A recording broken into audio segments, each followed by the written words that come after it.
इस्लाम इस वक्त हिंदुस्तान का दूसरे नंबर पर सबसे बड़ा मजहब है, लेकिन हिंदुस्तान की हुक्मरान जमात को इस्लाम और मुसलमानों से जुड़ी हर निशानी से नफरत है। एक तरफ हिंदुस्तान का दफ्तर खारजा अरबों से अच्छे ताल्लुकात की खातिर कोशिश करता नजर आता है, तो दूसरी तरफ हिंदुस्तानी मीडिया अरबों को बतौर हिंदुओं के सबसे बड़े दुश्मन के तौर पर पेश करता है। इस वक्त हिंदुस्तान के अरब ममालिक से बढ़ते ताल्लुकात अरबों के लिए आने वाले वक्त में नहायत खतरनाक हो सकते हैं। हर खबर पर होगी आपकी पकड़। लाइक करें, फॉलो करें एंड सब्सक्राइब करें वाइट न्यूज। अस्सलाम वालेकुम, मैं हूं बख्तावर महमूद और आप देख रहे हैं वाइट न्यूज। अरब ममालिक से ताल्लुकात हिंदुस्तान के सरमायादार हिंदुओं का हमेशा से एक ख्वाब रहा है, लेकिन इन ब्राह्मण सरमायादारों का हमेशा से ये मकमसा रहा है कि कहीं अरब तहजीब हिंदुस्तान पर गालिब ना आ जाए। हिंदुस्तान की इंतहा पसंद हिंदू जमातें अरब ममालिक से तजारत करके दौलत तो कमाना चाहती हैं, मगर इसके साथ वो ये भी चाहती हैं कि हिंदुस्तान के लोग अरबों को बहैसियत कौम अपना दुश्मन भी समझें। हर एरिया के अंदर आपको भारतीय देखने को मिल जाएंगे। आप इनफैक्ट दुबई जैसे शहरों में जब रोड पर चलेंगे तो आपको ऐसा ही लगेगा कि लोगों को देखकर कि आप शायद भारत में ही हैं। तो इन माइग्रेंट्स के कारण भारत में दुनिया भर से आने वाले जो रेमिटेंसेस होते हैं, रेमिटेंस क्या होता है, जो बाहर से लोग पैसा भेजते हैं भारत अपने घर परिवार वालों को, वो पैसा सबसे ज्यादा यूएई से आता है। तो 2018 का फिगर ये था कि $14 बिलियन रेमिटेंसेस यूएई से भारत ट्रांसफर किए गए थे, और ये अमेरिका से भी ज्यादा है। यानी जो अमेरिका में भारत के लोग रहते हैं वो भी इससे कम पैसा भेजते हैं। That was around 11 billion US का फिगर और यूएई का 14 बिलियन। हिंदुस्तान की भारतीय जनता पार्टी की इसी कंफ्यूजन का नतीजा है कि एक तरफ हिंदुस्तान का दफ्तर खारजा अरबों से अच्छे ताल्लुकात की खातिर कोशिश करता नजर आता है, तो दूसरी तरफ हिंदुस्तानी मीडिया अरबों को बतौर हिंदुओं के सबसे बड़े दुश्मन के तौर पर पेश करता है। इस्लाम इस वक्त हिंदुस्तान का दूसरे नंबर पर सबसे बड़ा मजहब है, लेकिन हिंदुस्तान की हुक्मरान जमात को इस्लाम और मुसलमानों से जुड़ी हर निशानी से नफरत है। Is whether the number of Muslims is rising much faster in India than Hindus, and in the course of time, in a not such an unforeseeable future, but in a foreseeable future, Muslims will outnumber Hindus, or they'll become so close to the Hindu population that India will become an Islamic dominated country, if not an Islamic country, and then all the stereotypes come in that all the Muslims will vote together, Hindus will be divided, Muslims will rule India.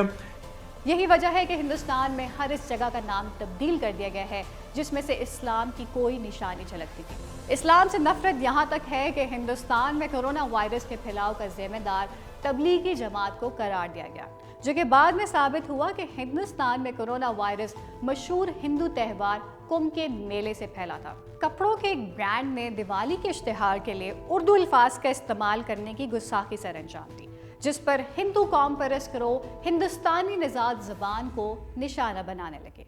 न सिर्फ इस इश्तिहार को बंद करवा दिया गया, बल्कि इस पर खूब वावेला भी मचाया गया। दीपावली आने वाली, दीपावली पे आने से जस्ट पहले बड़ा बवाल कट गया, फैब इंडिया को लेकर बड़ा बवाल कट गया। As we welcome the festival of love and light, Jashn-e-Riwaz by Fab India is a collection that beautifully pays homage to Indian culture. अरे वाह गजब, जश्न-ए-रिवाज ये कब से हो गया? तो फिर क्या बोले अपन? ईद को चंदा मामा बोल दें, चंदा मामा दिवस चलेगा?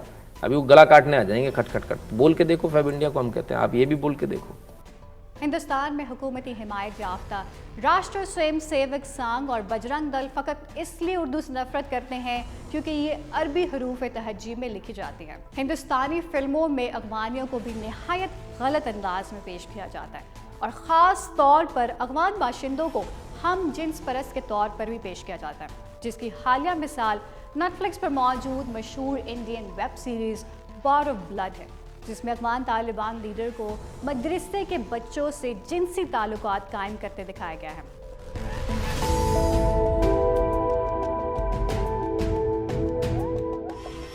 इस वक्त हिंदुस्तान के अरब ममालिक से बढ़ते ताल्लुकात अरबों के लिए आने वाले वक्त में नहायत खतरनाक हो सकते हैं, क्योंकि हिंदुस्तान के इसराइल के साथ दिफाई मायदे और अरबों से विरासती नफरत एक मुसलमान हकीकत है।